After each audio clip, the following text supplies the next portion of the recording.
Good morning students.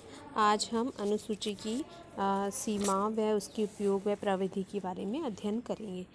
तो मैंने आपको लास्ट क्लास में बता चुकी हूँ कि तकनीकी कार्य करने की एक ऐसी विधि है जिसमें एक विशेष प्रशिक्षण में सावधानी की आवश्यकता होती है, क्योंकि अनुसूची में यदि हम स्पष्ट अपने तकनीकी का उपयोग नहीं करते हैं तो हो सकता है कि हमारा जो उद्देश्य है वो पूरा ना हो। तो अपने उद्देश्यों की पूर्णता के लिए हमें अनुसूची को प्रविधियों को एक सुनियोजित तरीके से अपनाना पड़ता है।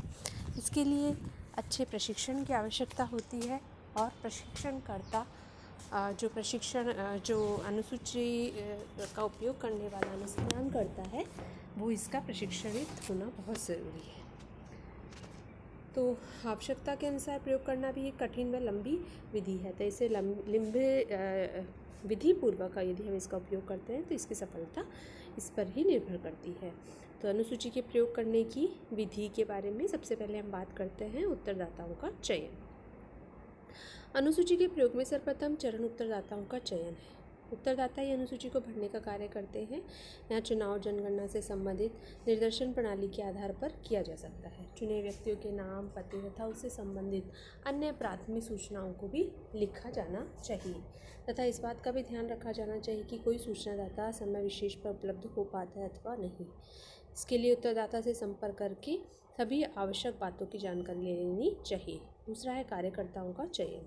तो अध्ययन का क्षेत्र यदि बहुत छोटा है तो स्वयं अनुसंधान करता ही चुने व्यक्तियों से साक्षात्कार कर सूचना प्राप्त कर सकता है।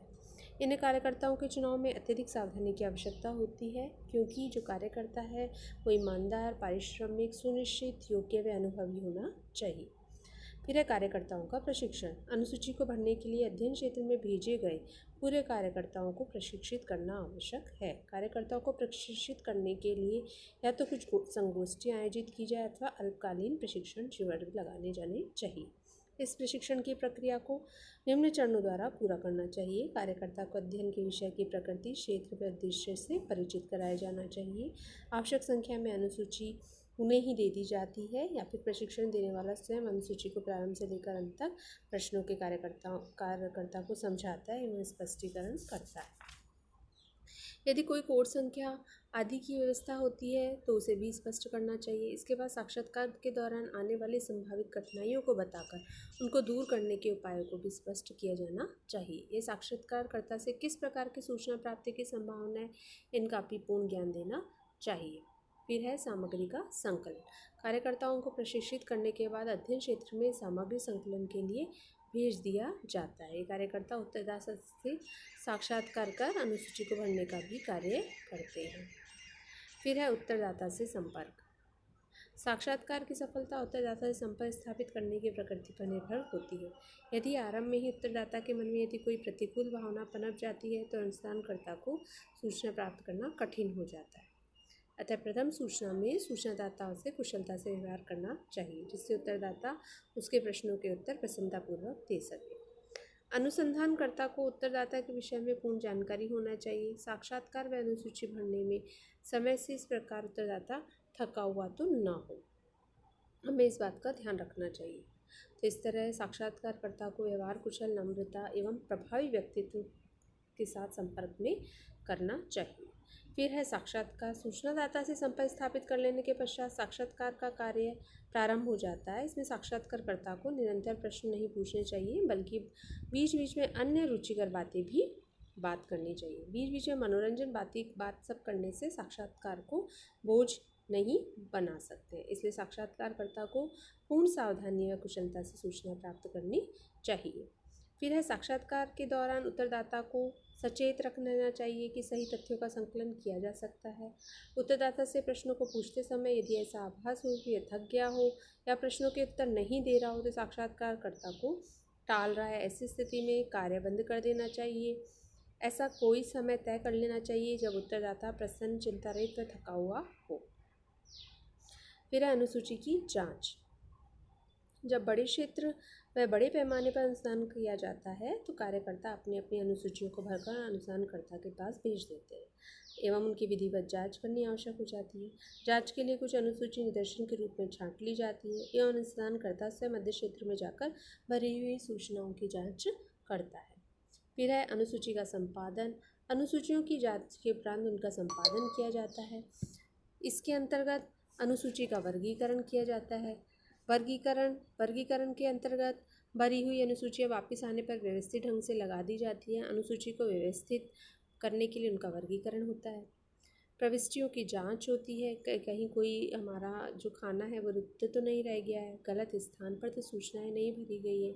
इन त्रुटियों का सुधार करना आवश्यक है। और यदि अपने स्तर पर जांच नहीं हो सकती तो अनुसंधानकर्ता को उत्तरदाता से मिलकर वास्तविक तथ्यों को प्राप्त करना होता है। साथ ही यदि अनुसूची स्पष्ट भरी हुई नहीं है तो उसे दोबारा भरना होता है। लिखावट की खराबी होने से भी कई बार इसे दोबारा भराया जा सकता है। नेक्स्ट हम बात करते हैं संकेतन। तो सारणीकरण के कार्य को इजी बनाने के लिए हम क्या करते हैं, संपादन को संकेत कर लिया जाता है, अर्थात उसमें कोड नंबर वगैरह डाल दिए जाते हैं एवं इसके लिए उत्तरों को निश्चित भागों में वर्गीकृत करके वर्ग का निर्माण एवं उत्तर के स्थान पर डाल दिया जाता है। नेक्स्ट हम बात करते हैं अनुसूची का निर्माण। तो अनुसूची के निर्माण के लिए हमने बात करी। अनुसूची का निर्माण अनुसूची की उपयोगिता को ध्यान में रखकर किया जाता है। प्रामाणिक सूचनाएं जो होंगी, इसकी प्रामाणिक सूचनाएं होनी चाहिए। यानी अनुसूची एक ऐसी प्रविष्टि है जिसमें अवलोकन, साक्षात्कार, प्रश्नावली तीनों के गुण आते हैं, इसलिए यह अनुसूची हमारे लिए बहुत उपयोगी है। अब अनुसूची के अंतर्गत क्योंकि इसमें अवलोकन, साक्षात्कार, प्रश्नावली तीनों गुण आते हैं, ये मैंने आपको कल की क्लास में बताया था। तो इसमें अध्ययनकर्ता को अनुसंधान करने के लिए साक्षात्कार, अवलोकन का भी अवसर मिल जाता है। ठीक है। दूसरा है प्रश्नों के वास्तविक उत्तर। अनुसूची का दूसरा लाभ यह है कि इसके द्वारा प्रश्नों के स्पष्ट व वास्तविक रूप प्राप्त हो जाता है, क्योंकि अध्ययनकर्ता का उत्तरदाता से प्रत्यक्ष संपर्क होता है। किसी प्रश्न के विषय में यदि अस्पष्ट होती है तो उसे तुरंत पूछकर इसे स्पष्ट भी कर लिया जाता है।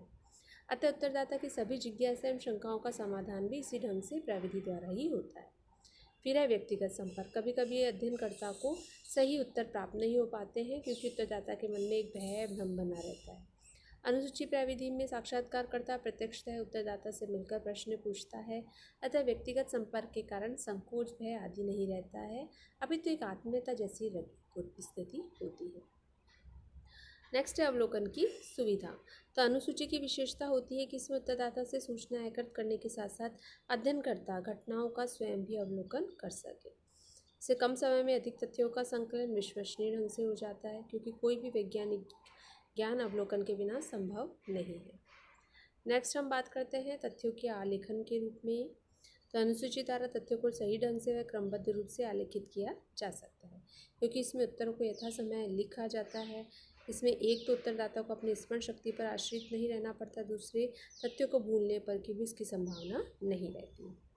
नेक्स्ट हम बात करते हैं निरीक्षण शक्ति में वृद्धि। तो अनुसूची प्रयोग द्वारा अनुसंधानकर्ता की निरीक्षण शक्ति में अत्यधिक वृद्धि होती है, क्योंकि उसे एक ही प्रकार के प्रश्नों को विभिन्न व्यक्तियों से पूछना और उसके द्वारा प्राप्त विभिन्न उत्तरों को लिखना होता है। इसके कारण अध्ययन विषय के संबंध में उसकी सूझ बढ़ जाती है और निरीक्षण शक्ति में भी वृद्धि हो जाती है।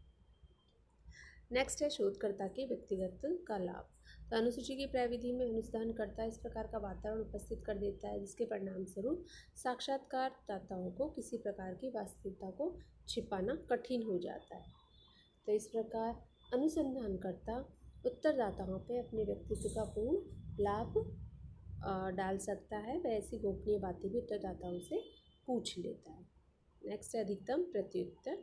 तो अनुसूची का लाभ है कि इसके द्वारा प्राप्त उत्तर किसी अन्य प्रविधि की तुलना में अधिक होते हैं। अध्ययनकर्ता जब उत्तरदाता के समक्ष स्वयं उपस्थित होकर प्रश्न पूछता है तो सूचनाएं देने के लिए भी समय निकल जाता है।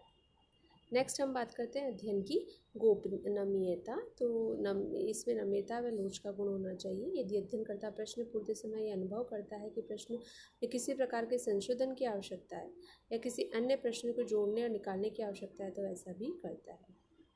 स्पष्टीकरण संभव। कभी कभी उत्तरदाता उसका अर्थ नहीं समझ पाता है, इसलिए उत्तर देने में कठिनाई होती है। अनुसूची के प्रयोग की विशेषता है कि उत्तरदाता से प्रत्यक्ष संपर्क होने के कारण ऐसे अस्पष्ट प्रश्नों की व्याख्या अध्ययनकर्ता द्वारा संभव हो पाती है।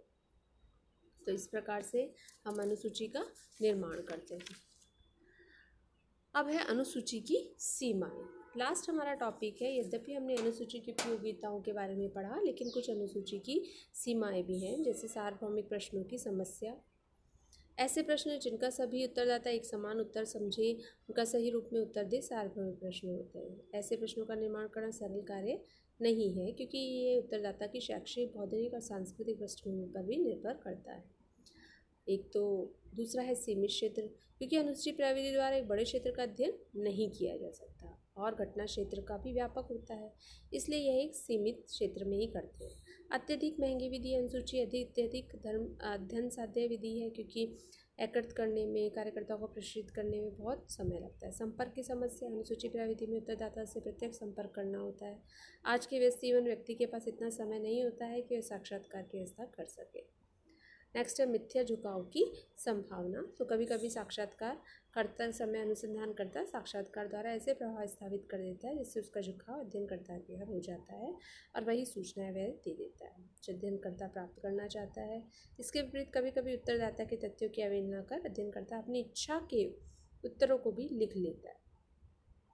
जोखिम प्रविधि भी है, क्योंकि जनजाति सभी की सांस्कृतिक, धार्मिक, चुनाव संबंधी मनोवृत्ति आदि को जानना होता है, जो कि व्यक्तिगत जीवन में प्रवेश करना पड़ता है, तो कभी कभी विद्रोह की संभावना भी हो जाती है। और संगठनात्मक समस्या है, कई बड़े बड़े समूह के बड़े बड़े संगठन होते हैं, तो इतना कुशलता से संचालन नहीं हो पाता है। इन सभी स्थितियों को देखते हुए हम फिर भी कहेंगे कि अनुसूची में अनुसूची एक लाभान्वित विधि है और ये अनुसंधानकर्ता को अपने अनुसंधान में बहुत उपयोगी सिद्ध होती है। नेक्स्ट क्लास में हम नेक्स्ट टॉपिक करते हैं। धन्यवाद।